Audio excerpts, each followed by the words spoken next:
Hier ist wichtig, ja. Also nicht, ja, Heide.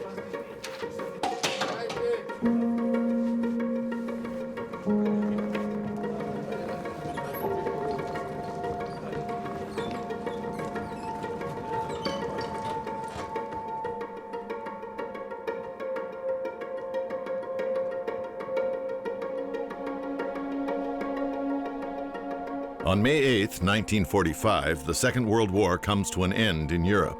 The American army brings together the Nazi leaders, Hitler's deputies, Göring, Dönitz, Keitel, in a secret prison in Luxembourg, the Palace Hotel, renamed Ashcan.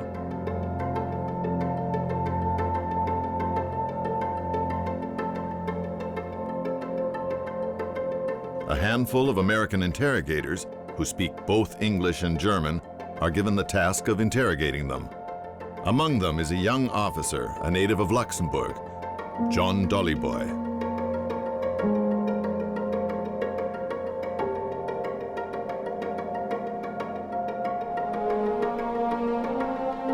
May 2017, the play called Codename Ashcan reveals the story to the general public.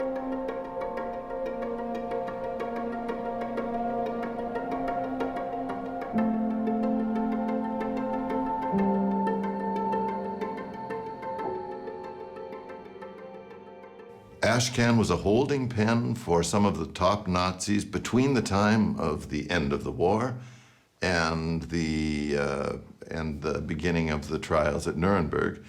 And it was an opportunity which the Allies took to find out something more about the function of the Nazi regime. Of course, it's simply an internment camp, but to me, it's some kind of strange spaceship. I would describe it as sheer chaos, I guess. I mean, first of all, you don't know what you're entering. You know, it's just like you go somewhere, you go a place that you're assigned to, and then you get to this hotel and you see all those big top Nazis and you're supposed to interrogate them. How do we deal with them? There were various stances: summary execution, liquidate them without any form of trial, yet also wondering how they could perhaps be put on trial.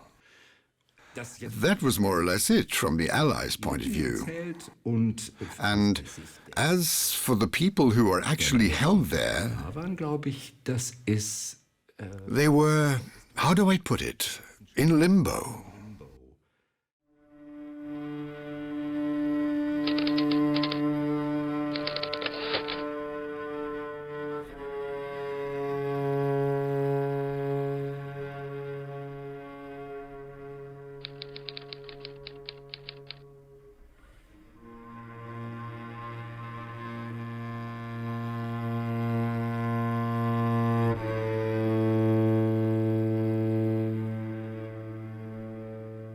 My commanding officer called me in and said, "You're going to a place I have never heard of before."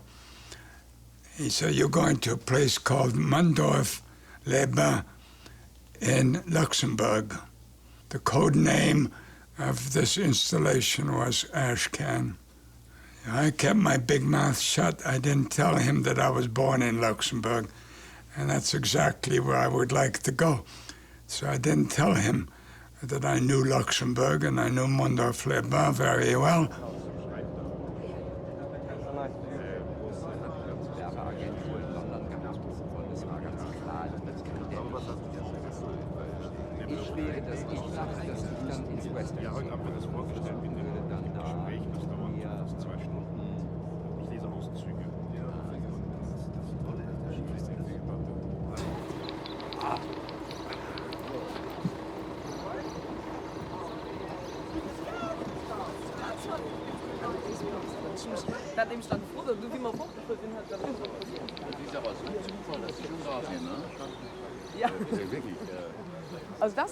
Everything here is new apart from that house over there. That must have been here. That old house right over there? Yeah, that one. We think the hotel must have been here, on this lawn. area.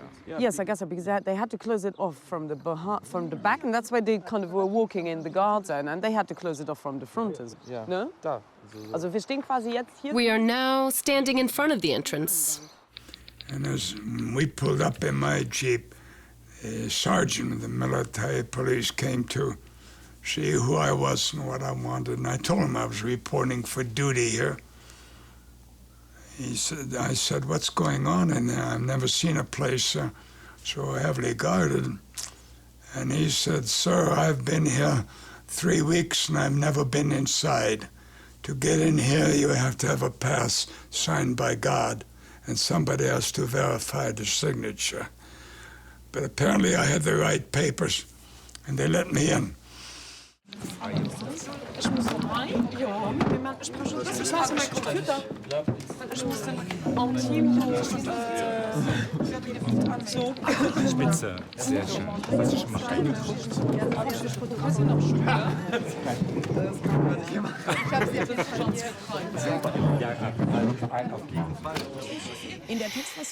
In the text in front of you, an attempt has been made to tell stories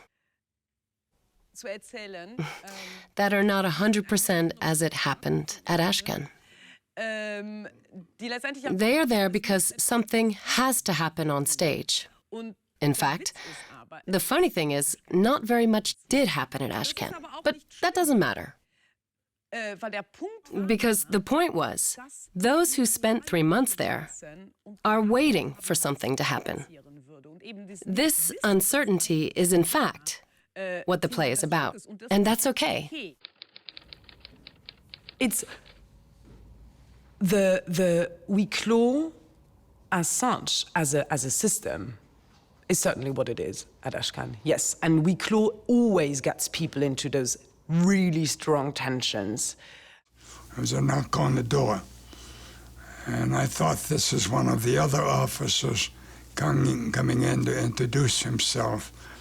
I went to answer the door, and I was surprised of my life. Göring! Reichsmarschall! Lieutenant Dollyboy, sir. Leutnant Dollyboy. Sie sehen ja recht jung aus. Was sind hier Ihre Aufgaben?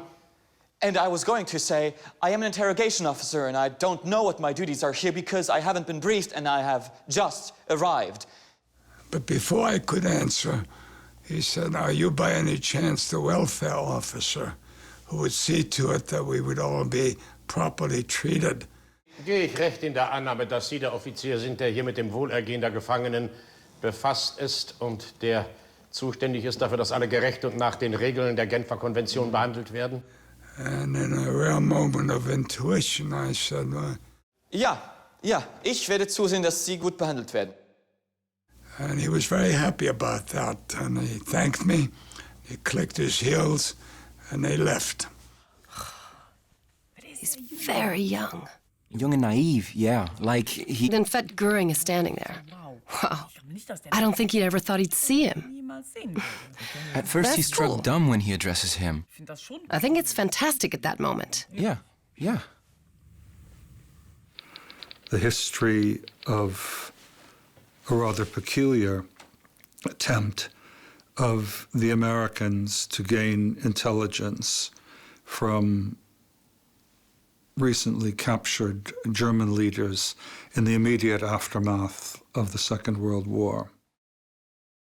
My dear General Strong, it is my belief that a few of the highest-ranking Foreign Office and Chancery officials who have fallen into our hands to date should be brought without delay to the Palace Hotel, Mondorf-les-Bains, for suitable interrogation. Ashcan is first and foremost an attempt to respond quite quickly to extraordinary complex issues.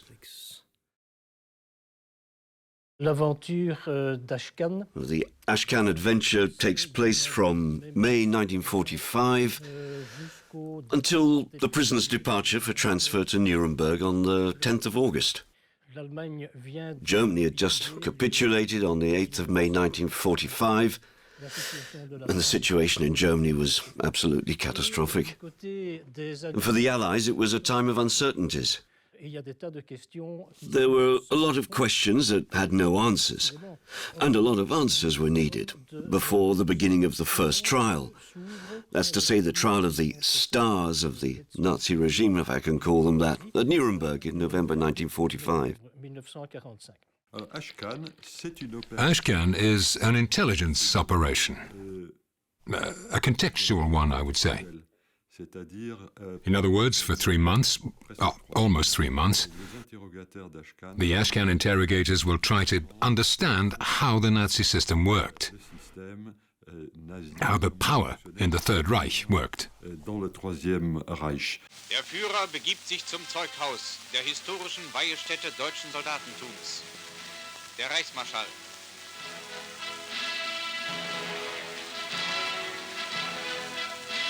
Generalfeldmarschall Keitel, Großadmiral Doenitz, Reichsführer SS Himmler, Generalfeldmarschall von Bock, Generalfeldmarschall Milch.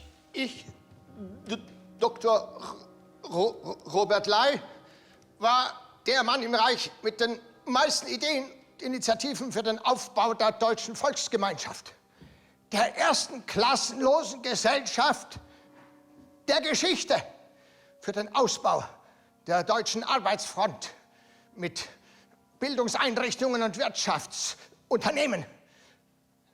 Kraft durch Freude mit 43 Millionen Reisen. Ich war der Schöpfer des Kraft durch Freude Autos. VW mit 28 Millionen Reichsmark Sparanleihen von 340.000 potenziellen Käufen. Karl Dönitz, Großadmiral. Ich werde vom 1. bis zum 23. Mai 1945 nach letztem Willen von Adolf Hitler die Reichsregierung als letzter Reichskanzler führen. Es ist das erste Mal, dass ich politisch gehandelt habe als Staatsoberhaupt, vorher nicht.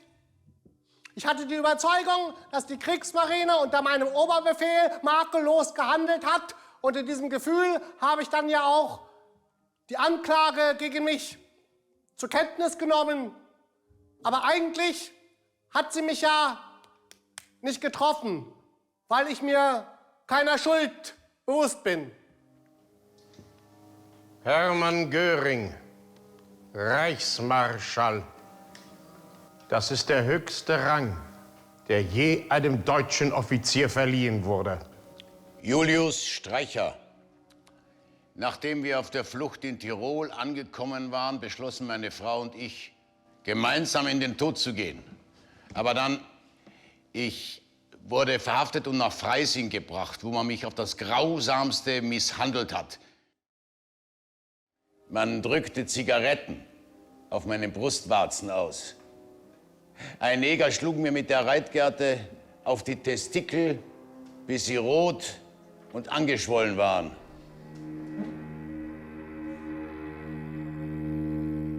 At Mondorf, from the moment they were captured, from the beginning of May until their transfer to Nuremberg on the 10th of August 1945, there's quite an impressive concentration of the stars of Nazism. Stars, in inverted commas, of course. So, who do we find at Ashcan? Those who'd been captured. There are soldiers, obviously, it's at the end of the war. So a good number of generals and senior officers. But there are, of course, those you can call Nazi dignitaries. Those who occupied a position where they really had the power to make decisions in the regime system.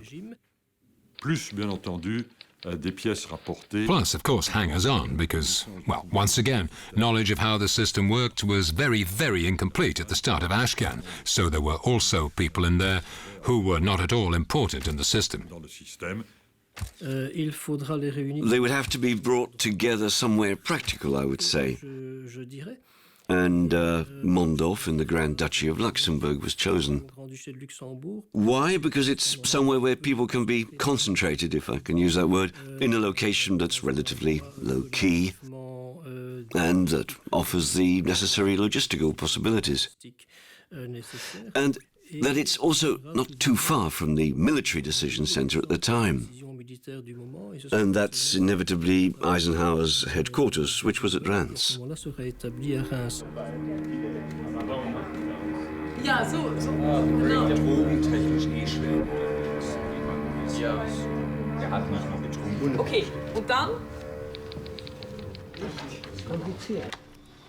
Gentlemen. Now, I already have a question, I'm sorry.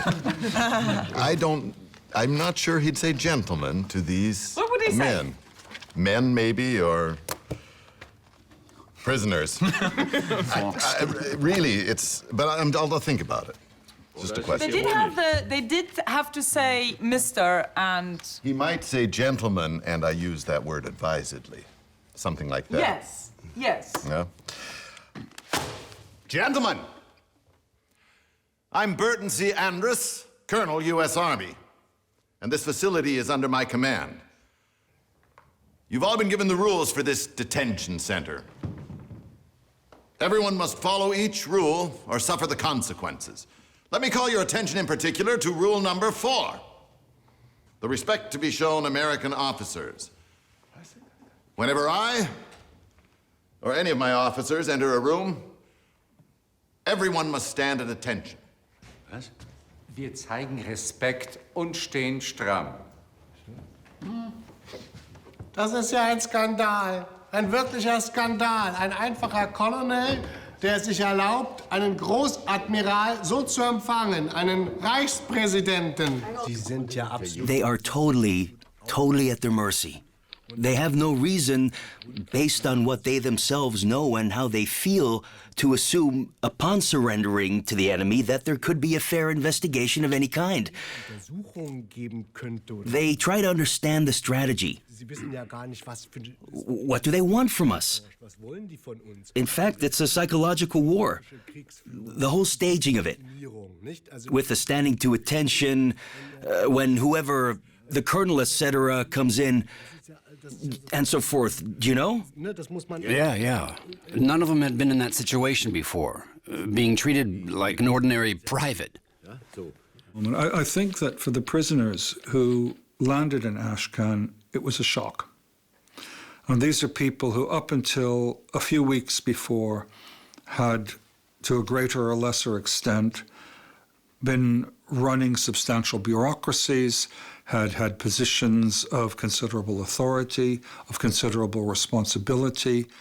Do I now exist solely thanks to my charisma? If everything has gone?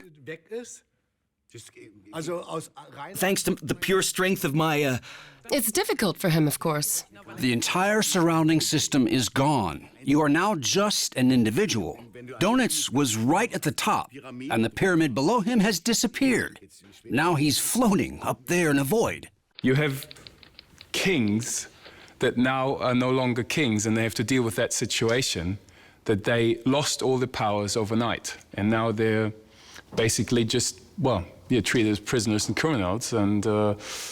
They were given poor rations, they were housed in extremely spare and small rooms, treated with contempt by the camp management, and I think this was really something of a shock. But then again, also the Americans didn't really know by the time what Ashcan would be really. Everybody was there not knowing what is really happening. So what we have is a rather peculiar limbo period where neither side is really quite certain what in fact they're doing there.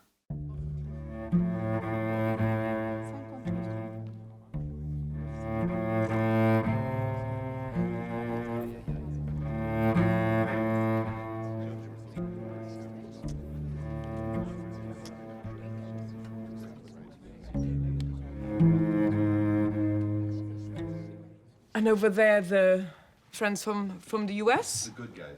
Yes, the good guys and the bad guys. Yes.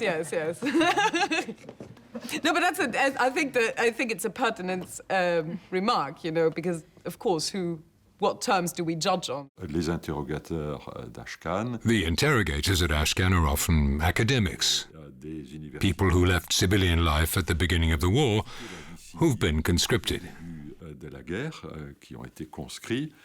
Take, for example, a man like Doliboy, one of the most active interrogators. He's been trained to collect intelligence during his military life.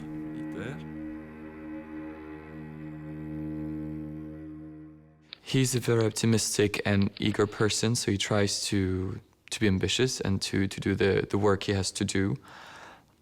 Yet he is also very flashed by the Nazis, so he encounters in this prison, in this Ashcan. His boss, Van Cleve, is of course a professional soldier, but above all, he is originally an academic, a medievalist, an expert in German culture.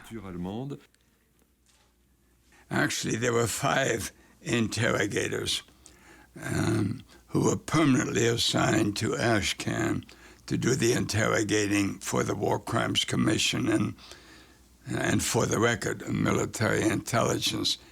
The leader of the group was Captain Sensnicker. He could speak fluent German, but he was an American who had studied German. And he was really the senior officer of the group. And he had been at Camp Ritchie when I was a student at Camp Ritchie. The second one I had never met before was Malcolm Hilty, Hilty. And I imagine that Ziegler and Wilhelm had also been at Ritchie, I'm sure. Well, those are the people who were working with me. Yeah, and well, I was the youngest of the group, which is why I'm the only one still alive. I was 25, 26 years old. Lieutenant Doliboy.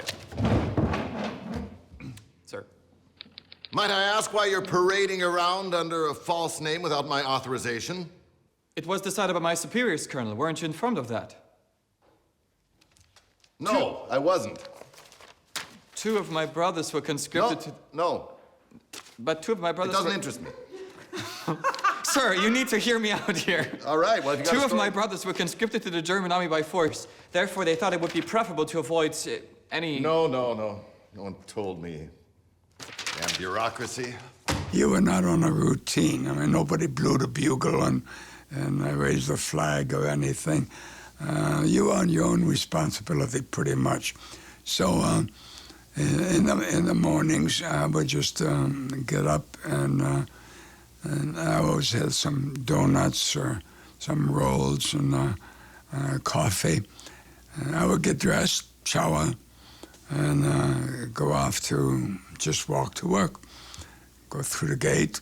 I had my pass, and by then some of the prisoners would be outside getting the fresh air, taking their morning walk, and that was always somewhat of an embarrassing routine, because if I would walk up to the door, the veranda, they were required to stand to attention and salute. The General Staff wants the existence of this detention center kept absolutely secret, and I'll be damned if I won't keep it that way. There is a reason that the soldiers can't know who they're guarding, and the same goes for the people of the town. Text. We cannot afford a mob to gather outside, or even worse, to try to break in here and hold a necktie party. Can you imagine the ironic nightmare if the citizens of Luxembourg have to be fired upon to keep them from lynching a few worthless Nazi sons of bitches? Can you? I admire him because he was in a difficult position. He was under a lot of pressure from the top brass and also a lot of pressure from underneath, and there was unrest in the community about that camp being held there. So he was resistant, and at the same time, he felt strongly about the men that were there. He hated them, and at the same time, he respected their humanity, if you want to say that. He couldn't watch the executions when they went to Nuremberg, for example. People who were in the concentration camps were sent by the Luxembourg government to Mondorf-les-Bains to rehabilitate, to restore their health, to drink the mineral water, to take the massages. They were outside the fence. The Nazis who put them there were inside the fence.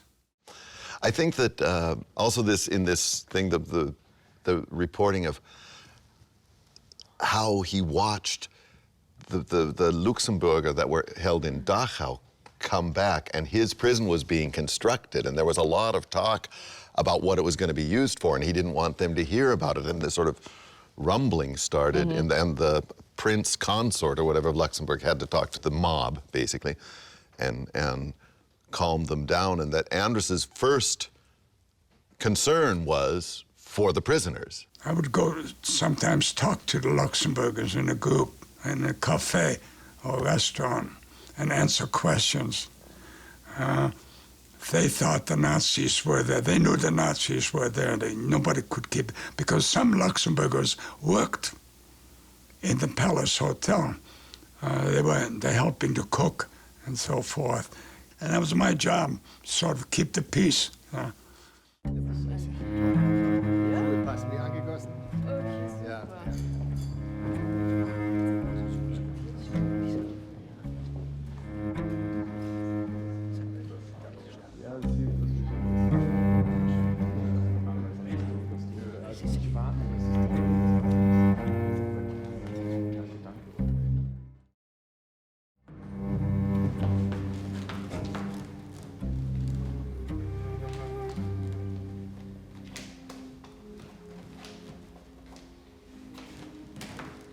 We don't want you to take your own lives, nor that of anyone else. For this reason, we've confiscated any and all objects which might be considered dangerous and must keep you under constant surveillance. These rules may not be countermanded. And for God's sake, stand up! Sehen Sie, Colonel, genau dies ist der Punkt meines Protestes. Seit unserer Ankunft lassen Sie uns hier eine Behandlung erdulden, die der Ehre unseres fleckenlosen Ranges als Soldaten nicht entspricht. Und ich füge hinzu, die auch Ihr Land nicht ehrt. Ich muss auch klarstellen, dass die Verpflichtung der militärischen Ehrerbietung gegenüber einem rangniedrigeren Offizier der Genfer Konvention von 1929 widerspricht. I'll tolerate your insubordination just this once. For it allows me to clarify the following.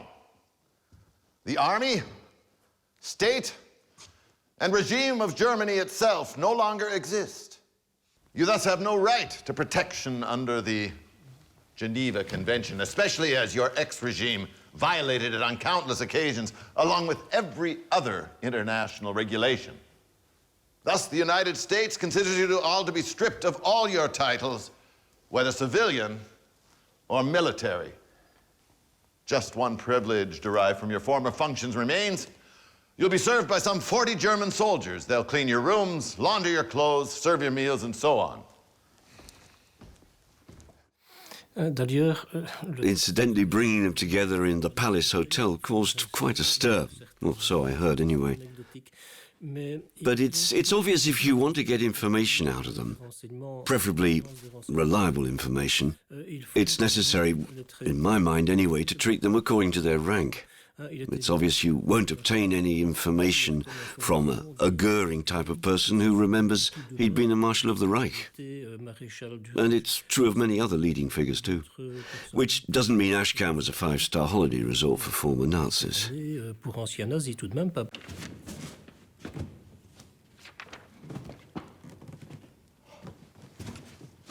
Meine Herren, hier liegt aber wahrscheinlich ein Irrtum vor.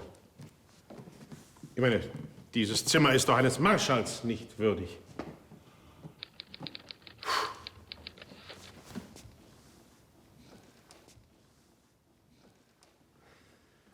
Wer ist hier für das Wohlergehen der Gefangenen zuständig? A very bare dining room where the prisoners were served 1,600 calories a day. The prescribed Geneva Convention diet for prisoners of war. There's a reading room. They could read American Stars and Stripes. They also had a radio in the reading room. They could listen to Armed Forces radio. They could go outside, sit on the veranda, and sunbathe.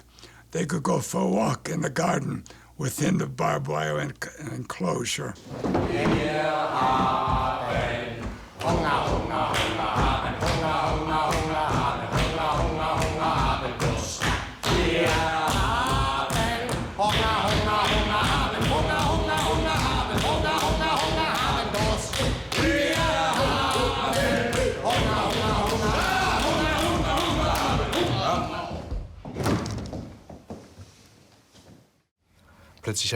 I suddenly get the feeling we are looking for responsibility. It's about these people's responsibility. We aren't doing Shakespeare. The matter still arouses political interest because it is intangible. And if I commit myself to this search, I am in it too then. But who will protect me? I've already told you. I always ask myself the same thing. Okay, but it is somehow more delicate here because here it is really about, as we say, past crimes, past things, you know? Yeah, but today, we like to talk about it having been like that. But what would we have been like then? Yeah. What would we have been like then? Yeah. And there we go. There we go. Perhaps something is sought in us, or expected of us, an explanation of what happened, what made it possible. We still have something, how can I say, German in us that somehow scares the whole world.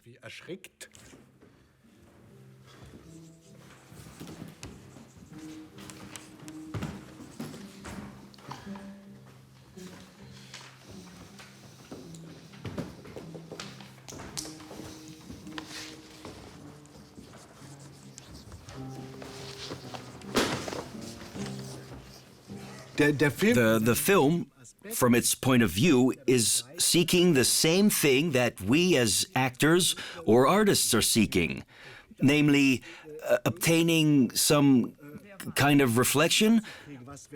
When was it? Who was it? How was it possible? Where does responsibility lie? How can we understand it? I find this discussion fascinating because it concerns all these people here. They all shrug it off and say, murder is not my problem. We're depicting the denial of guilt. It is rejected. And I can distance myself from that. But can I really? You are completely protected. These men were completely protected by their orders. And now they no longer are. Now they have only themselves to fall back on. Now it will be interesting.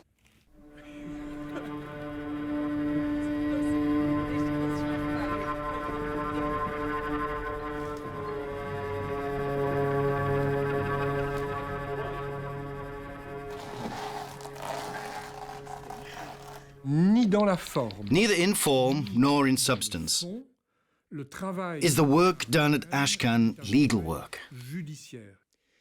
The documents drawn up at Ashcan are often stamped secret, bear a stamp saying secret. The documents I've read that are reports of interviews are about subjects such as the conditions of Hitler's rise to power, the function of the Nazi government, of the SS, the economic and financial organization of Germany. We're a long way from subjects found in a legal report. German diplomacy and Germany's relations with neutral countries, with allied and occupied countries, the organization chart of all the German ministries, the future reconstruction of Germany, particularly from a financial point of view.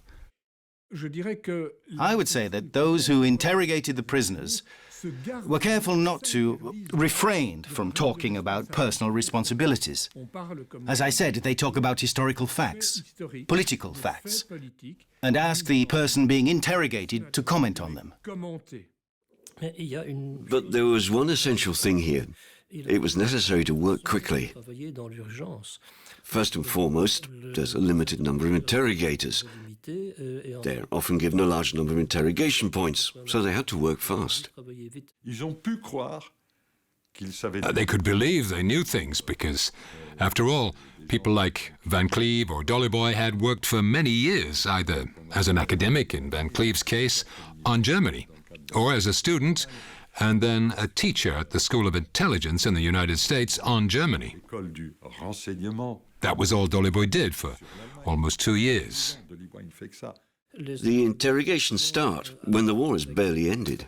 It's obvious there are lots of things that aren't known, but that's the main objective of these very general interrogations. The problem is that we are not searching for specific information yet. We are trying to reconstruct the regime's hierarchy to understand who was responsible for what. And to do that, we must win the prisoners' trust and cooperation. Trust? Cooperation? These men are criminals, mass murderers. And what's more, my orders were very clear. No special treatment, whether they were marshals, ministers, emperors, or popes. Do you understand, Lieutenant? Completely, sir. But I must point out most respectfully, to carry out my own orders, I have to establish mutual respect and confidence with the prisoners, to get them to cooperate. With all due respect, sir, this is not a penal institution. These prisoners are here to be interrogated and to help us provide information that we lack, which at the moment is more or less everything.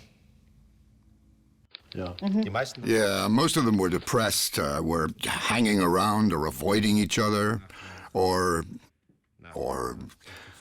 formed groups, party members, politicians, members of the military. Members of the military were subdivided into the Luftwaffe and the Navy, fighting, due to the Doenitz affair, over who was more important.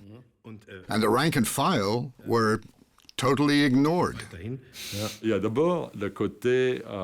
Firstly, there's the fighting for power among the Nazis, which will be in the prisoner's mind during the interrogations. When Hans Frank talks about Himmler, he doesn't necessarily think about the trial that will follow. He simply thinks about the scores he has to settle retrospectively with those he was in competition with at the time. There's an interest to try to avoid or evade charges of having been involved in crimes and trying to explain that actually this wasn't within their realm of responsibility and that it was somebody else's problem. Conveniently, the somebody else oftentimes is someone who is dead. Wir haben das Reich gemeinsam geführt. Und Sie waren sehr wohl zufrieden, als man Sie mit Ehren und Reichtümern Ja, unfähige Leute wie Sie. Leid. Sie haben uns dahin gebracht, wo wir jetzt sind. Oh.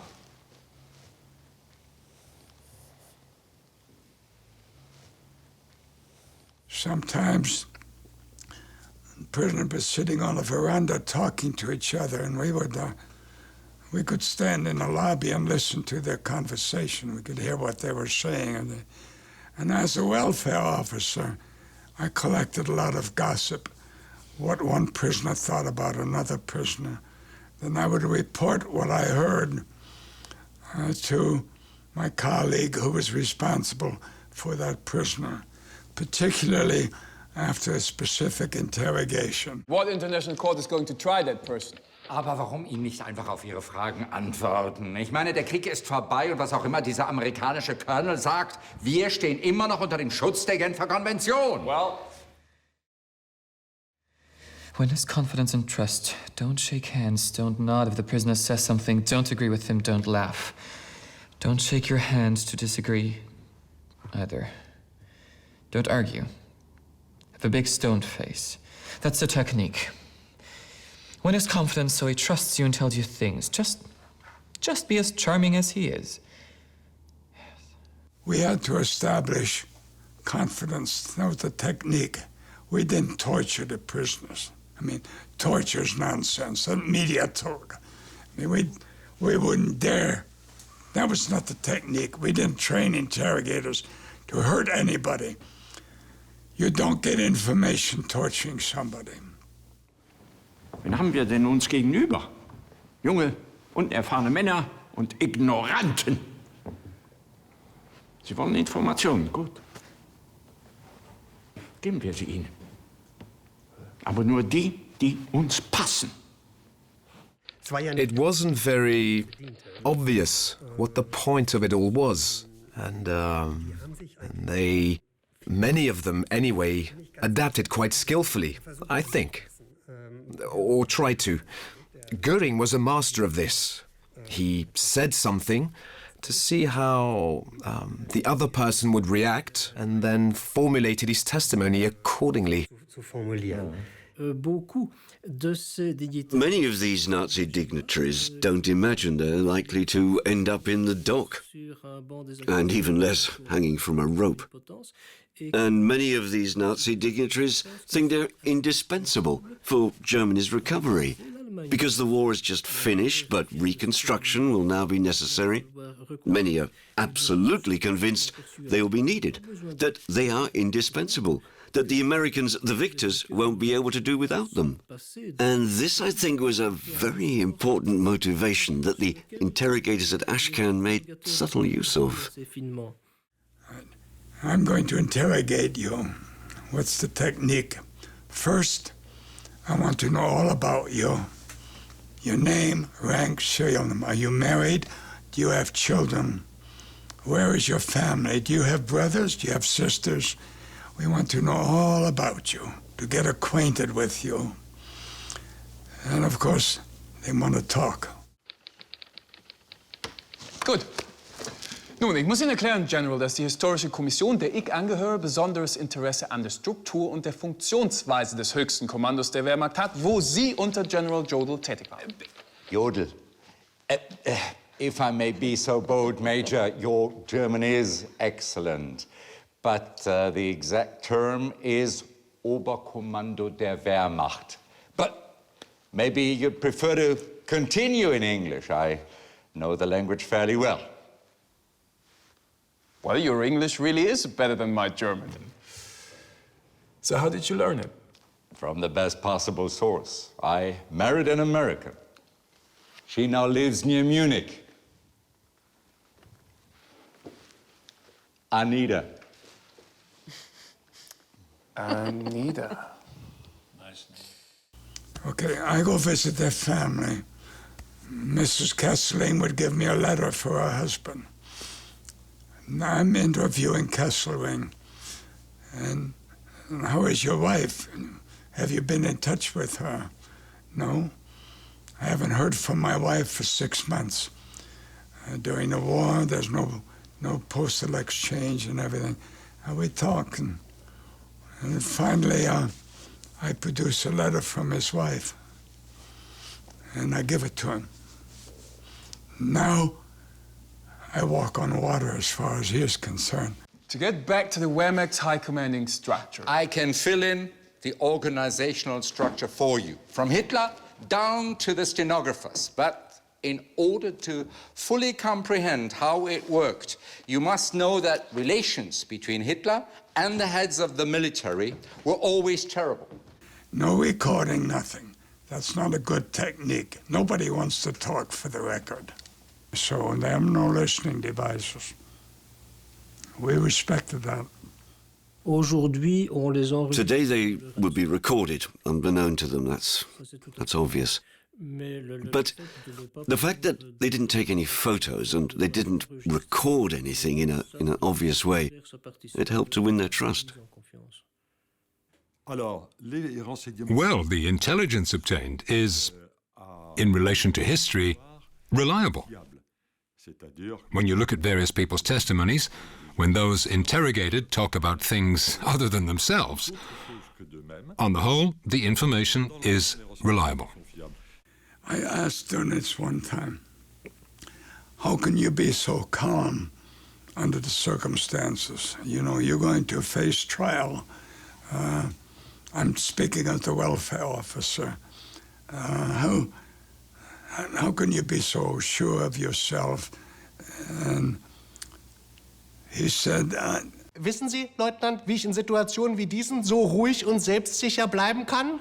Ich habe mir Richtlinien aufgestellt und aufgeschrieben. Und immer wenn ich entmutigt bin, ziehe ich die zu Rat. Erstens, verliere nie die Gewissheit deines makellosen Lebens. Zweitens, erkenne die einmalige Gelegenheit der Stunde. Dein ganzes bisheriges Leben wird nach deinem gegenwärtigen Verhalten beurteilt werden. Drittens, zeige deshalb nie Kleinmut oder Schwäche. Das deutsche Volk, das an dich glaubt und dich liebt, erwartet von dir, dass du dich so verhältst wie vorher, als seinen Großadmiral. Viertens, etwas Schlechtes kann nur durch die eigene Schuld passieren, was beschämend wäre. Fünftens, so oder so ist dein Leben durch Ehre besiegelt, begegne der Zukunft ermutigt und friedvoll, weil sechstens, falls die Gerechtigkeit siegt, was ich annehmen muss und du deshalb freigesprochen wirst, so werden selbst deine Feinde deinen makellosen Charakter anerkennen. Siebentens, falls die Politik ihre Hände im Spiel hat und du deswegen verurteilt wirst, so werden die stummen Deutschen dich nie vergessen. Du wirst unsterblich. Und so erfüllst du durch dieses Urteil deinem Volk den letzten Dienst. Achtens, so oder so kann es nur gut ausgehen. Neuntens, darum ertrage tapfer die gegenwärtige Demütigung. Sie kann dir gar nichts anhaben und macht eigentlich keinen Unterschied. Leutnant Dollyboy, gestatten Sie, dass ich Ihnen meine Richtlinien zu Ihrem persönlichen Gebrauch und Studium zur Verfügung stelle und zu Ihren Akten.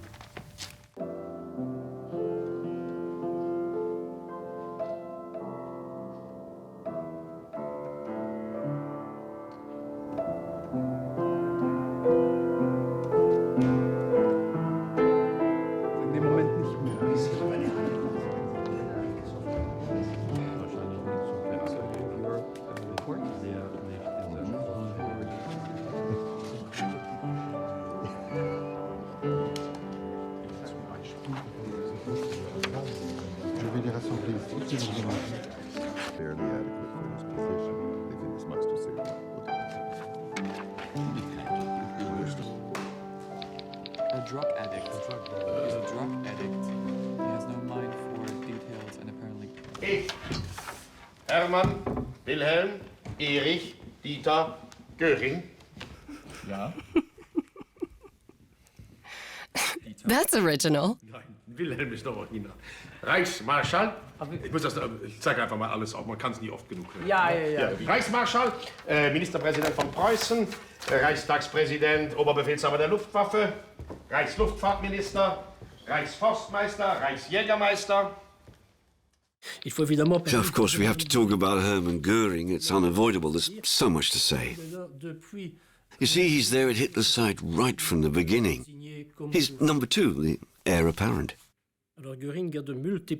Göring wears many hats. That of the head of the Luftwaffe, of course, and also political hats. Because being first and foremost the Minister-President of Prussia, that has a decisive influence on the geographic core of the system. And then, very fast in fact, he finds himself at the head of the entire German police force. This is a man without scruples. He's also an intelligent man who used his intelligence to serve evil. On a political level, he's the main architect of the Nazification, the elimination of the parties, the remote-controlled suicide of the parties who still remained. He's also the initiator of the first concentration camps, Because don't forget that the first occupants of concentration camps were Germans. Göring. I can't wait to interrogate him. Be careful. That man is intelligent, tricky, and unpredictable. He can just as readily answer in a few syllables as well as with an endless monologue. He can fly into a rage or come up with a more or less funny joke. You sound as if you admire... Shit. Yeah, I do admire him, Ken. Yeah, you sound as if you admire him, John. Very frankly, I do. He impresses me. If I wanted to go to a party and have fun, I would go with Göring. He's a terribly powerful figure, full of life. Despite all his crimes, I have to keep myself from considering him a nice guy. And that's what really makes him dangerous. I can imagine that perhaps Dolly Boy and, for example, Göring had certain things in common. I think it was a meeting of minds on certain points, not generally, but certain points, where they probably recognized themselves in each other. I think. And I think Göring exploited that very subtly. He was probably shrewder. München? Ach, München, ja. Fällt mir eine Anekdote zu ein. Kommt mal rüber, die muss ich Ihnen erzählen. Gleich nach dem Münchner Abkommen, ne, da bin ich nach Afrika gereist. Etwa einen vollen Monat war ich weg. Ja, jedenfalls. Keine Ahnung, was ich da zu tun hatte, musste sein. Müssen Sie nur wissen. Na, nehmen Sie doch Platz, Junge. Kommen Sie, machen Sie sich bequem, sitzen Sie bequem. Müssen Sie wissen, war einen Monat weg. Nun müssen Sie wissen, auch nach 3 Jahren Ehe, ne, sind meine Frau Emmy und ich noch aber verrückt aufeinander wie am ersten Tag. Na, jedenfalls, ich komme zurück nach einem Monat Abwesenheit und wie ich die Emmy da so sehe, na, da sag ich ihr, Emmy, Mensch, sag ich der, Mensch, sag ich. Also, wenn ich dich sehe, da vergesse ich die Partei, da vergesse ich die SS, da vergesse ich sogar den Führer. Und wissen Sie, was er geantwortet hat? Wissen Sie, was er geantwortet hat? Na, erst hat sie mich gekniffen, hat sie mich. Wissen ja schon wo, oder? Und dann hat sie gesagt, Hermann, hat sie gesagt, was du auch immer vergisst, vergiss nicht, wie man richtig nudelt.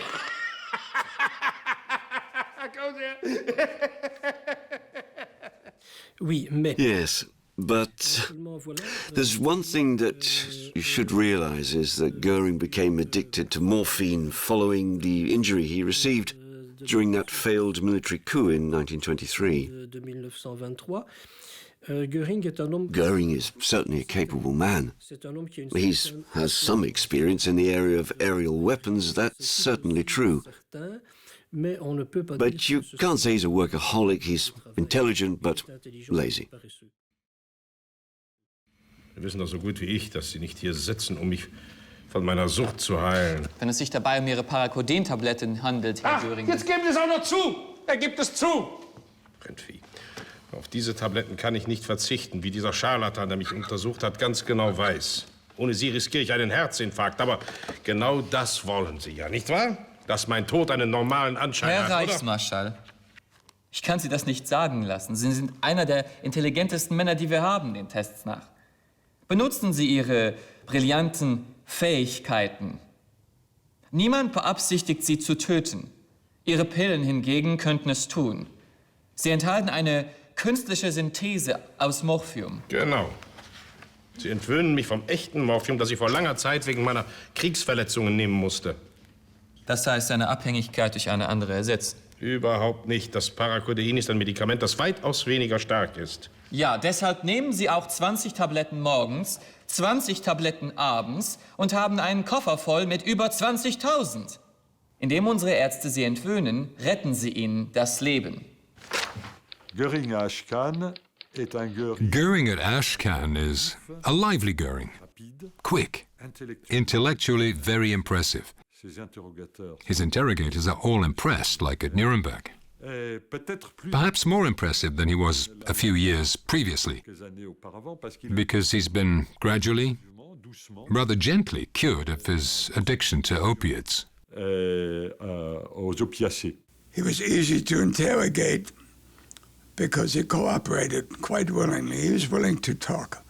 and give information and take the responsibility.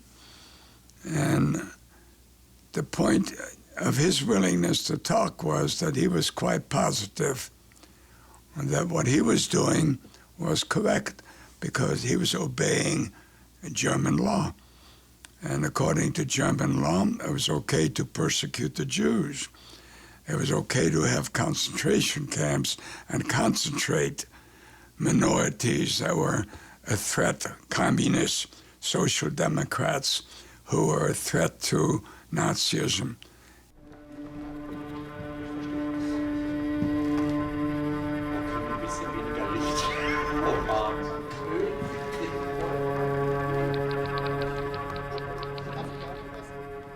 Wer ist dann verantwortlich? Der Reichsführer Himmler? Ja, nicht nur. Der dicke Hermann hatte auch seinen Anteil. Sprechen Sie von Reichsmarschall Göring. Von wer ist denn sonst noch dick? Dieser Mann hat Deutschland genauso viel angetan wie die Juden. Zum Beispiel, Sie aus der Nazi-Partei auszustoßen? Ja. Er hat ein Disziplinarverfahren gegen mich einleiten lassen. Er hat mich meiner Funktionen als Gauleiter enthoben. Er hat mich aus der Partei gejagt, die ich mitgegründet hatte. Ich durfte Nürnberg nicht einmal mehr betreten. Er wollte mich erledigen, dieser Dreckskerl. Daher kommt also Ihre miserable Beziehung hier. Und soll ich Ihnen noch was sagen, Leutnant? Es ging nicht mal um Politik. Das war eine persönliche Rache. Göring war wütend, weil meine Zeitung aufgedeckt hatte, dass seine Tochter Edda durch künstliche Befruchtung zur Welt gekommen war. Ja. Der Held von 1418. Der Oberbefehlshaber der Luftwaffe ist steril. It's also difficult to talk about the Nazi regime without talking about Julius Streicher, who's a star in his own way. What is Streicher's admirable quality in Hitler's eyes? He's a very faithful follower. Does he have another quality? They're still searching. Amongst the internees at Ashcan, Streicher is sui generis. He is somebody that nobody wanted to have anything to do with. Neither the interrogators nor his fellow prisoners had any time for him. He's an out-and-out Nazi, that's for certain. He's an absolutely fanatical anti-Semite. And he'll be useful to the Nazi abomination by creating and running a newspaper, Der Stürmer, which is aggressively anti-Semitic, which combines anti-Semitism with pornography.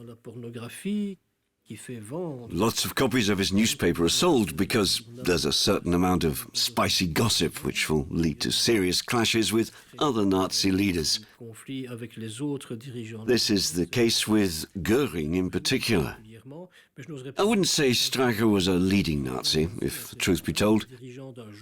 He ran an influential Nazi newspaper which numbed German opinion to the terrible fate that was to be reserved for the Jewish community.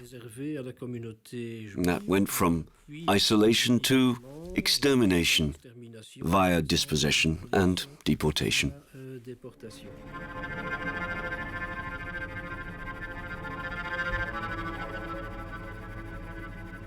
At every stage, this is a regime which is infused with anti-Semitism, but it hardly arises here at all, except in the, very conveniently, I would argue, except in the interrogation of Julius Streicher. Ich weigere mich, hier zu essen, neben diesem Mann. Mr. Streicher is a prisoner just like you, Mr. Doenitz. No better and no worse. Dürfte ich Ihnen ein Gläschen Wasser servieren, Herr Großadmiral? Now sit where you're told and eat what's put in front of you, or go back to your room. He provides a contrast for the other Nazis. Look how civilized we are. He is an absolutely repugnant person. So that in the realm of Ashcan, one could say that anti-Semitism, that's the Streicher area, where we interrogate and investigate anti-Semitism. That's where we deal with Streicher, not with dealing with the people who may actually have played significant role in the formulation of policy. Julius Streicher was probably, from the psychological viewpoint, the most interesting person I interrogated of all the people I've interrogated, because he was so out of the realm of reality. I had never met a man or woman so filled with hate, a human being who just, he had nothing good to say about anybody except Hitler. So, are they psychopaths?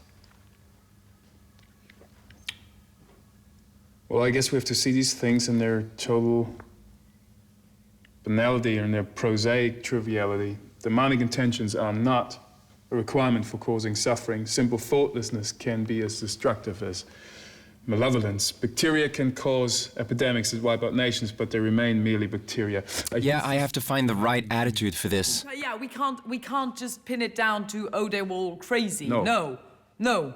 That's what he's saying, you know? So we can't say, we could just kind of sit down and say, oh, yeah, so they were all crazy and madman and whatever. That's not what it is. That's not it. It's the top of the iceberg. But it's even bigger. But the thing is deeper, bigger, yeah. We can't, just with the people, with the 62 people that we have here. We can't. The story is incomplete. They only have the tip of the iceberg there. And that's what we're really... They need to understand they have to work from the tip down. But that won't be sufficient. The system as a whole has to be looked at. It's the system that's sick. The whole body is sick. We've only got the head here. But of course the trouble is at the top. I think you can call the three men referred to as Lai, Streicher and Göring as psychopaths. I do.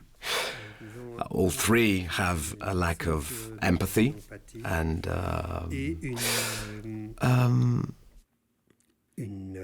recurring, unswerving style of breaking laws and infringing moral standards.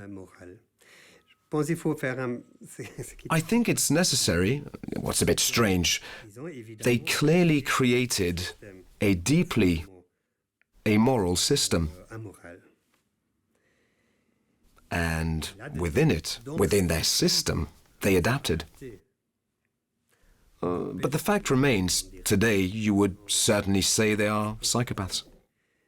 I think that they couldn't be close to Hitler without being psychopaths. I think you couldn't be close to Hitler while having a clear conscience. That also means being at odds with Hitler, for example.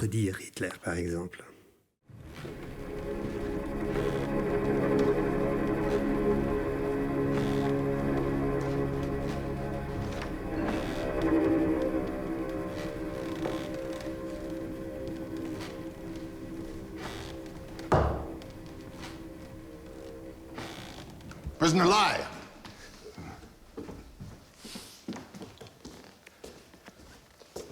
Here, I hope that will make you make peace with your maker. Thank you. Oberst, thank you. Von ganzem Herzen, danke. Seien Sie gesegnet.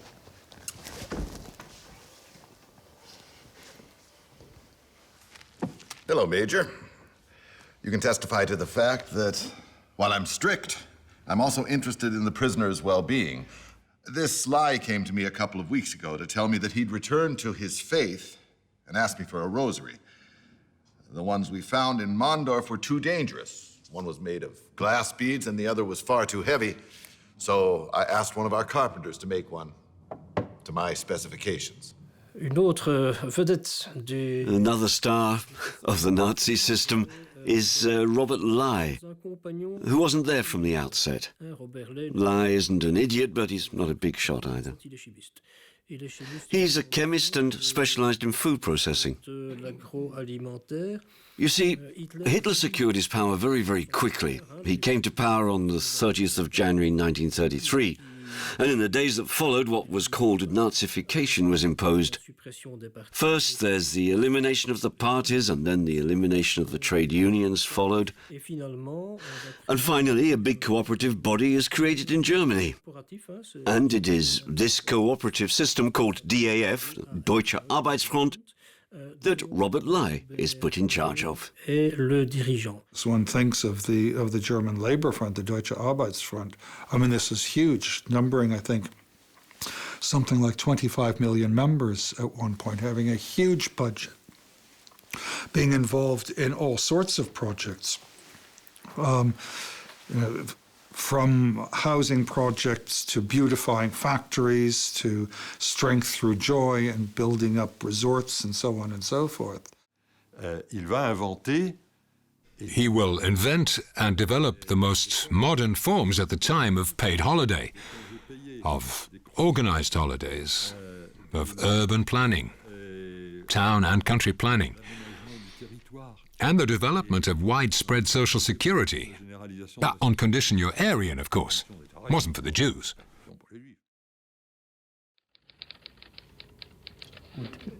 He was, the Americans dissected his brain. The neurologists even concluded that as a result of the 2 plane crashes, he already had a brain injury from the first one. His entire neurological system was all over the place. He is hyperactive, he has this, he has that. Robert Ley is someone who looks unstable, who goes from one emotional state to another very quickly, who displays psychomotor agitation, who stands up, who sits down, gets angry, cries. There's a lot of movement. He had a very strange stammer, not a normal one. He started whole words. But because he couldn't get the whole word out, he changed to a different word. He managed to twist things so she asked for a divorce even though he was seeing a young woman at the time, a singer who was 25 years younger than him. Was that the beautiful Inga? It was Inga, who shot herself. After he had had 3 children with her in 3 years. They were very young, 4.5, 3.5, and 1.5. After Inga, he got another young woman pregnant, a very young woman. A colorful character. We also learn that he had an alcohol problem. He himself said, Ley said, that it cured his stammering problem. I think it probably went way beyond that. Reichsorganisationsleiter Dr. Ley spricht vor dem zerstörten Mannheimer Schloss. Er erinnert an das Wort des Führers. Die Ausgebombten sind die Avantgarde der Rache. Man muss sie vernichten, man muss sie ausrotten.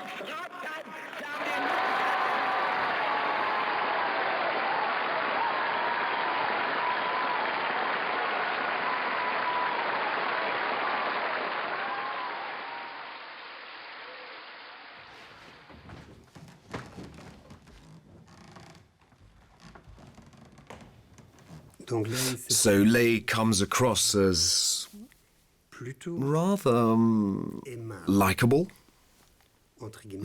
nice. But in the reports, there is no... Well, all the crimes he's accused of are systematically left to one side. He boasts a great deal about all the merits of his Deutsche Arbeitsfront program. He never mentions that he had trade unionists eliminated, that he in fact ordered lots of crimes. And incidentally, he's going to develop plans at the end of the war. There's a smell of defeat in the air, of course. And Ley is going to develop plans, suggestions, let's say, to rebuild Germany, which has been destroyed to a very great extent. Ich bin gerne bereit, mit den Amerikanern zusammenzuarbeiten und ihnen meine Erfahrungen zur Verfügung zu stellen. Ich erhebe nicht einmal den Anspruch, dass ich dabei an höherer Position stehe, sondern würde auch unter der Oberaufsicht eines ihrer qualifizierten Männer arbeiten. Ce rapport? This report is very intelligent, very detailed. It states the type of enterprise required. He sometimes names them. What types of machinery, what methods of financing, what type of mortgage, and so on. I read in detail Robert Lie's suggestions before his suicide. They are incredibly optimistic. Lie, not brilliantly intelligent, is firmly persuaded of the supremacy of the Aryan race. Consequently, the Germans, being better than everyone else, will set to work and will fix the country. He even talks about a period of 10 years, which seems rather optimistic to me. I was rather dumbfounded when I read it. Our mistake was the anti-Semitism. We will do the same thing again, and it will be great this time around, but without the anti-Semitism. This really is an incredible ignorance of reality. And also of the emotional realm of the person you're dealing with. The end result was that he committed suicide, He strangled himself. But he was one of the original 24 who would be tried for the anti-Semitism of the Nazi Party and the concentration camp and slave labor and crimes against humanity. But I did the one and only interrogation of Lie.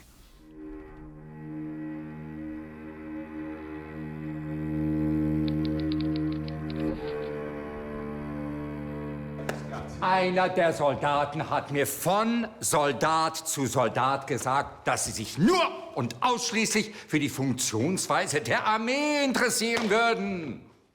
Und alles, was die Amerikaner verkündigen, ist für sie eine Art Evangelium, oder was? Auf die Idee, dass dieser Junge in seiner hübschen Uniform sie angelogen haben könnte, sind sie nicht gekommen?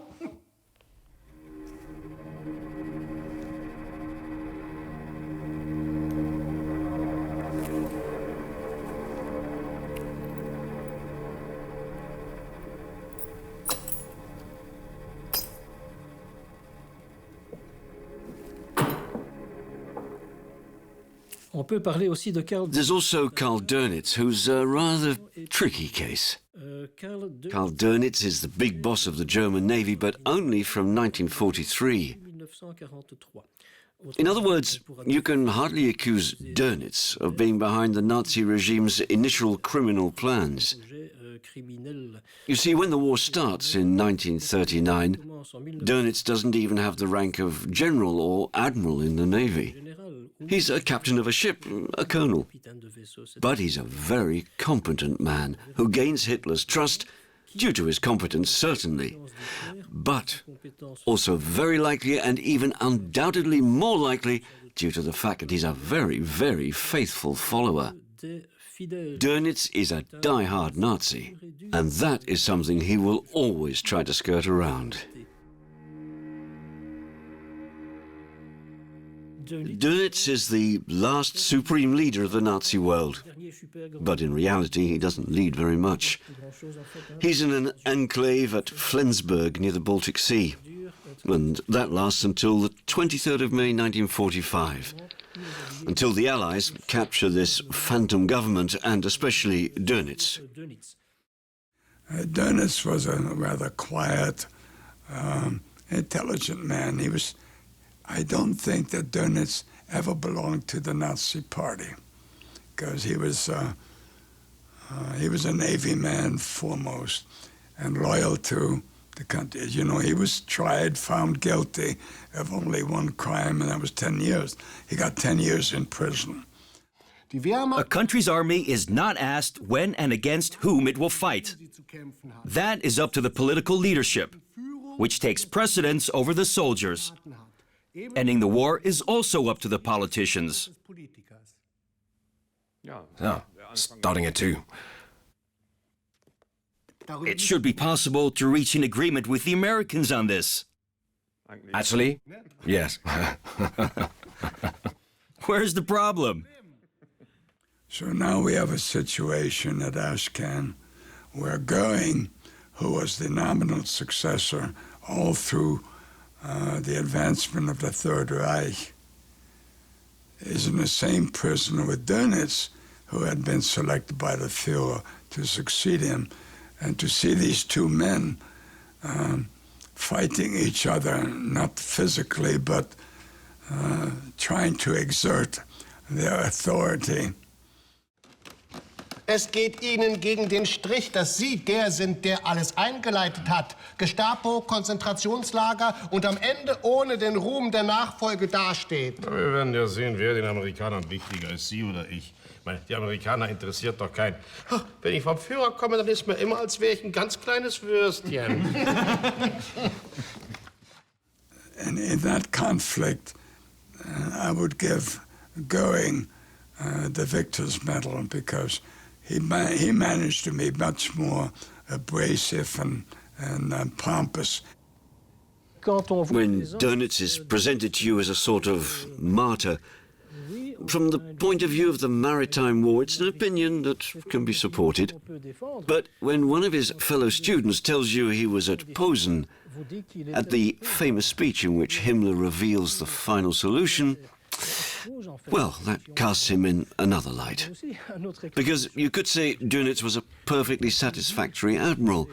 It should also be noted that he was a fanatical anti-Semite, and that the final solution didn't bother him at all. Kriegsverbrechen. Was ist denn das? Das ist auch so eine Erfindung der Amerikaner, eine Marotte. Was soll denn das sein, ein Kriegsverbrechen? Wo steht denn das geschrieben? Wie definiert man das, ein Kriegsverbrechen? Kriegsverbrechen. Die können uns gar nichts verbrechen. Were the American interrogators too soft with the prisoners? I wouldn't say that. Because the world doesn't stop when Ashcan closes. On the contrary, that's when things really get started. I think the idea of winning their trust was a good idea initially. But winning their trust, of course, has its limits. Because when a Nazi being questioned suddenly has a memory lapse, well, the Americans sometimes react by saying, "Look, you're a big shot, so don't pretend you don't know the answer." Ich wusste nichts über die Existenz der Konzentrationslager. Ich war der Oberbefehlshaber unserer Armeen. Ich hatte keine Zeit, mich mit anderen Dingen zu beschäftigen. Wirklich? Sie haben trotzdem Zeit gefunden, den Nacht- und Nebelerlass zu unterzeichnen. Die Gefangenen werden verschwinden, ohne eine Spur zu hinterlassen. Es wird keine Information über ihren Haftort oder ihr Schicksal gegeben. Haben Sie das unterschrieben, ja oder nein? Sie verstehen nichts. Nacht und Nebel war eine Idee Himmlers. Man hat mir befohlen zu unterzeichnen, ich habe gehorcht. Das ist alles.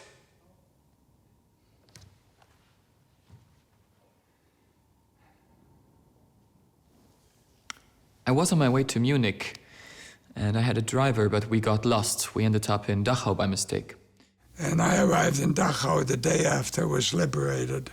I had a special letter identifying me as an intelligence officer and so forth. And so they let me pass. And we drove up to the gate, the entrance to Dachau.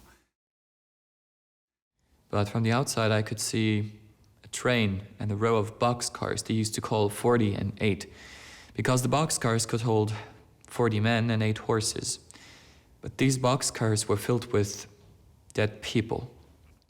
Corpses, loaded with them. Many of them, thousands. You could see dead bodies from the gate looking in front of the barracks. There were bodies stacked up. I didn't want to go inside. I just wanted to get away. The stench, the smell, the entire atmosphere. I escaped. I just didn't want to.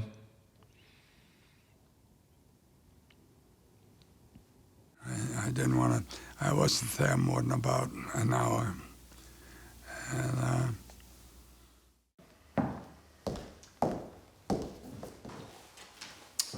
You're about to be shown a series of films depicting specific instances of treatment of prisoners in the concentration camps at the hands of the Germans.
Well, I find it just amazing, coming from our position today, that the question of the mass murder just doesn't get raised at all.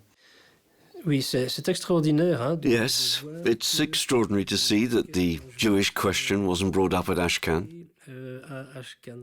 But in fact, Ashcan started in May and finished on the 10th of August.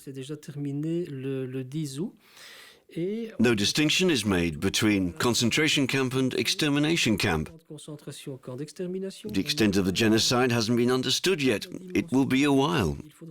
At Nuremberg, too, to be honest, it's still too close to the event. Ja, ja!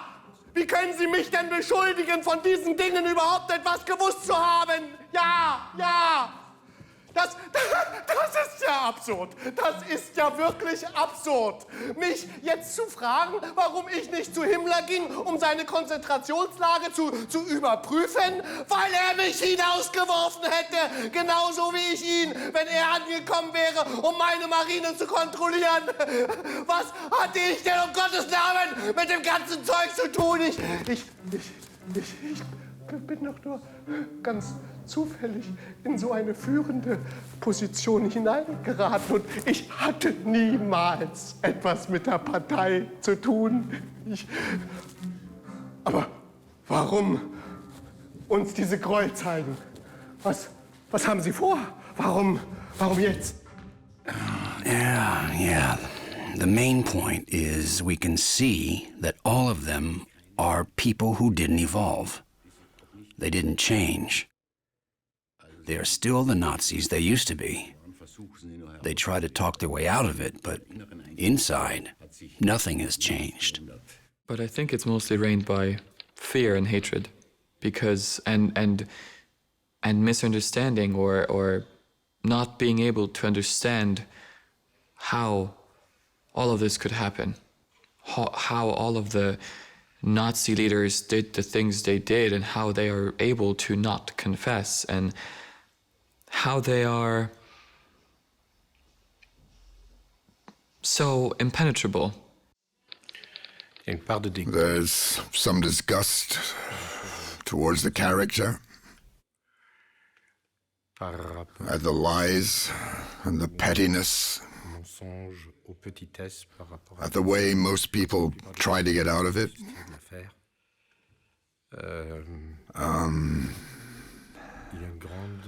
It's very difficult to reproduce the characters at each performance.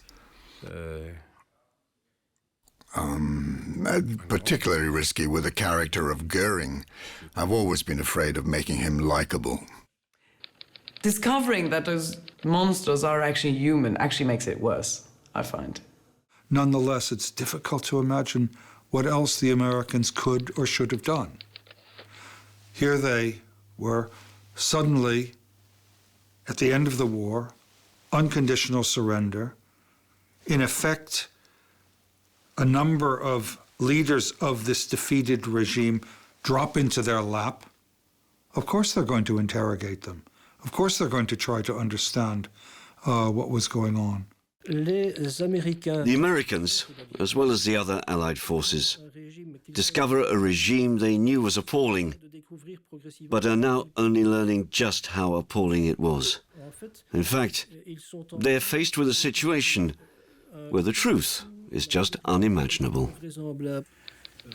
Obviously, this was the most exciting, adventuresome, historic involvement, because interrogating the war criminals of the Nazi Reich and bringing them to trial, I had a part in that, and that's a very satisfying achievement. Luxembourg historian Sally Kramer found the secret reports from Ashcan in the archives of the American team at the Nuremberg trials. This was the secret tool used by the Americans to prepare for the interrogation of the Nazis at Nuremberg.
you.